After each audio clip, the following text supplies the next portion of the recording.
here answering very candidly questions that a number of members had from both sides of the aisle, particularly about the financial regulatory reform bill. And I thought we had a very healthy, productive exchange. And the only thing I lament actually is that we don't have more time, and it didn't have this taking place before we got into the financial regulatory reform. There are some key things going on with this that need to be addressed. I look forward to bringing forward amendments on this bill to hopefully improve it. I don't know if it can be improved enough, but we're going to be bringing them forward along with some of the comments that we made here, trying to address some of the concerns on the Financial Regulatory Commission in particular, but also concentration of issues in New York and Washington. Just quickly, how our country resolves its financial reform really could set our economy on its course, bad or good, for the next several decades. So we have to get it right. Concerns we heard from lawmakers today and reflected by the Reserve Presidents is concerns about, are we getting too big to fail, right or wrong? And secondly, the shift of decision making from our regions out in the country at the local level and up to Washington. Is that good long or short term for us? I'm convinced we have to guard against shifting that decision making to Washington and New York from the rest of the country. I think will have a major economic impact on us. So I really appreciate Dr. Homick and the others being here today.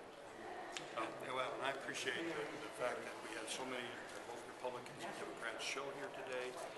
It gave me an opportunity to talk about the importance of the Regional Reserve Bank as we deal with financial crisis.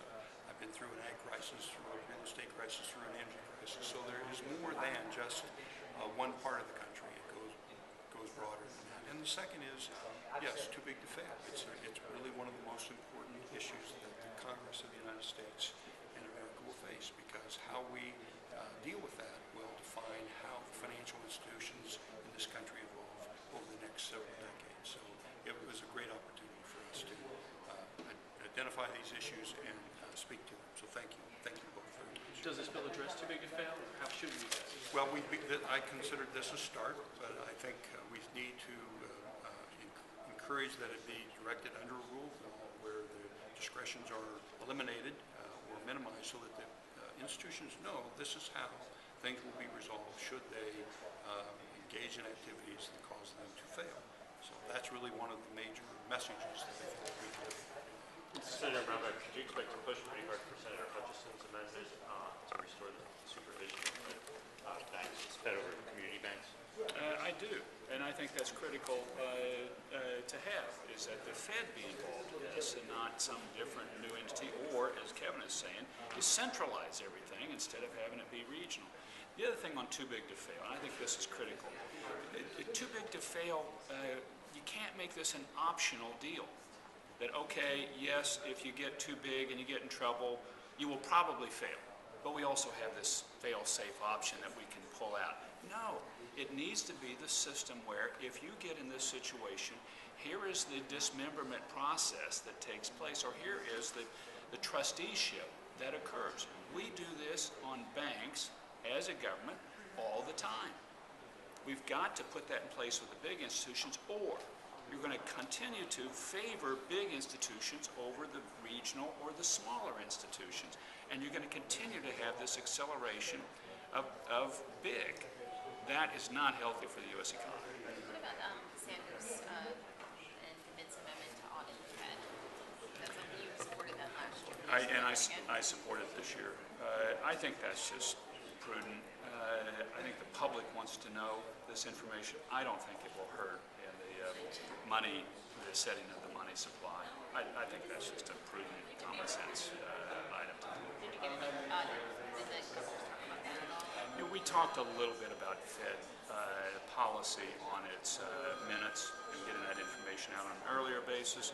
There were some back and forth on that, but I think the audit just makes sense for the public. What about this idea of extending bankruptcy? I know President Foster, I believe, said that he had bounced that around the room. How did that go over, as opposed to creating this system where you identify the banks that the Fed oversees, perhaps creating, in his case, or what he's saying is identifying them as too big to fail? Is that something that had a good reception in the room?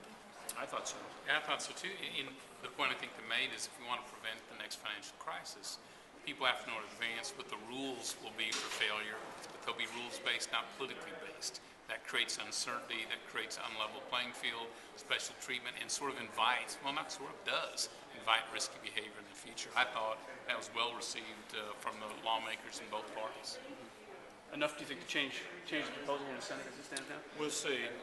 We had Democrat members here. I think you would get a solid vote from the Republican side on this. That we simply have to be a rules-based government and rule of law country, not a whim of man. And that is critically important, or you're going to continue to evolve more and more institutions seeking to get too big to fail, so that they've got backing from a government that has the option. But if you don't do that, then I think we really start to have a more level playing field between the regional, smaller banks and these very large institutions. But since Senator Shelby and Senator Dodd have now reached agreement on too big to fail language in the bill, is that going to help? You know, do you expect to support that, and will that carry some more Republican support on the I bill? want to see the specifics on that. And I think there will be a very, very strong debate about ending too big to fail with some sort of receivership process, which that's what we have to do. Thank you all for coming. Thank you very much. Appreciate it. Thank you very much.